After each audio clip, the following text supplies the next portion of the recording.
So in the previous classes we have discussed about the third module with regards to the execution power and appointment of the president, legislative powers and many other related aspects, including pardoning power of the president and Article 72.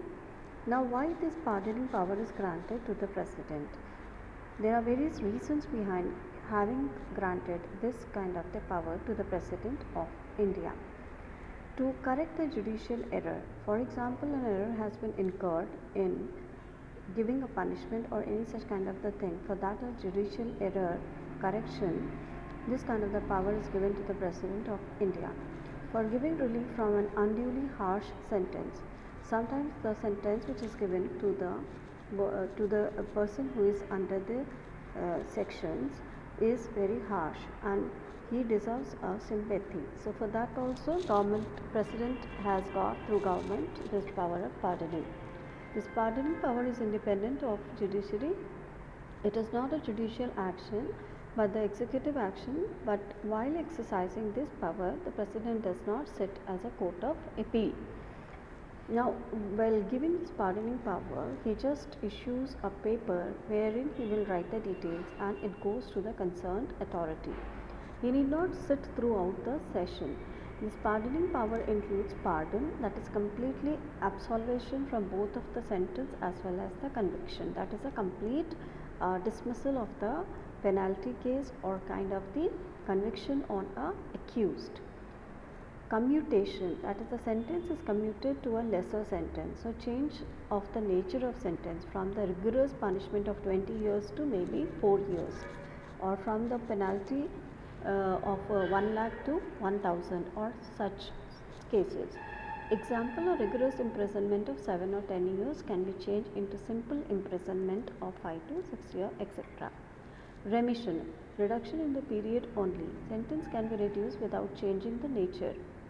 So a reduction in the period can be done by the president of a country.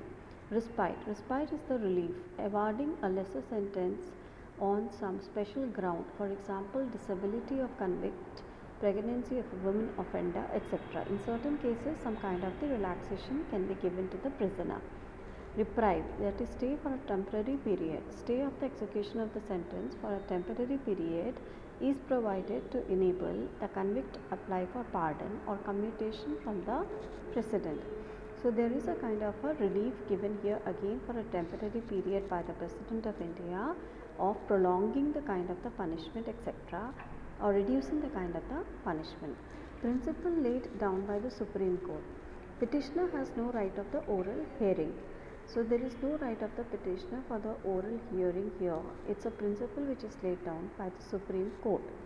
It has to be taken to the court, 4 walls, and there only the case should be heard, not in open public.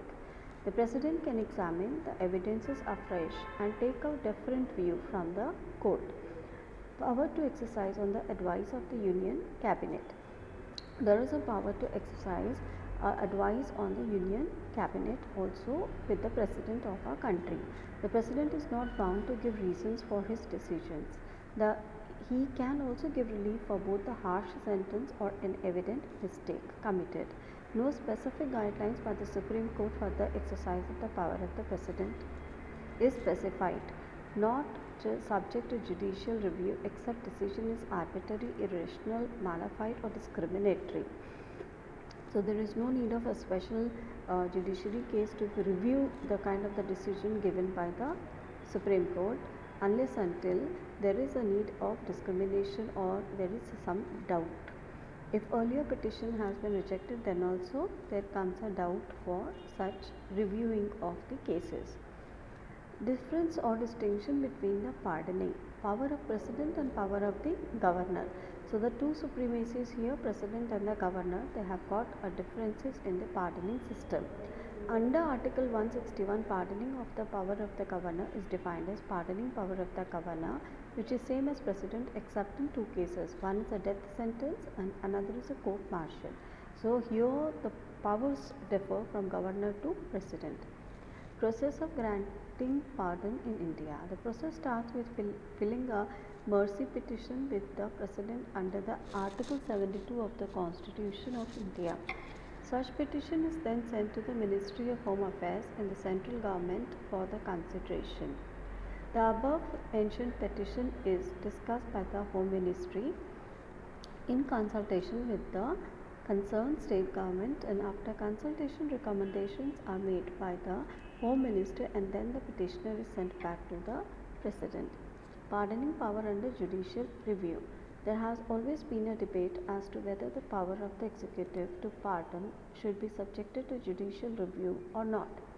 Supreme Court in a catena of the cases has laid down the law relating to judicial review of pardoning power. In Maru Ram versus Union of India case also we can see the usage of Article 72 again in the bench of Supreme Court, wherein advice was given to central government and not by the President on his own. Advice of the government binds with the head of the Republic as well. Emergency power of the President. President may proclaim a state of emergency in whole or part if India feels that a grave situation has arisen in which the security of the India on a part its territory might get threatened by war or external repressions or rebellions. That is under Article 352. President can declare three types of emergencies. One is a national emergency. First one, national emergency is caused by the war, external aggressions or armed rebellion in the whole of the India or a part of its territory. President can declare national emergency only on a return request by cabinet ministers headed by the Prime Minister, and proclamations must be approved by the Parliament within 1 month. National emergency can be imposed for 6 months and it can be extended more than 6 months by repeated parliamentary approval up to a maximum of 3 years. It can be extended. Under national emergency, fundamental rights of Indian citizens can also be suspended. The sixth freedom under rights to freedom are automatically suspended, and the right of life and personal liberty cannot be suspended. Such an emergency or national emergency has been invoked at 3 cases in India: 1962 Indo-China War, 1971 Indo-Pakistan War, 1975 to 77 declared by Indira Gandhi on account of internal disturbances. State emergency or President's rule. A state emergency can be imposed via the following: if the state fails to run constitutionally, constitutional machinery has failed under Article 356. If that state is not working according to the given direction of the Union government under Article 365.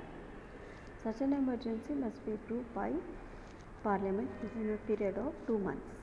It can be imposed for 6 months to a maximum of 3 years with repeated parliamentary approval every 6 months.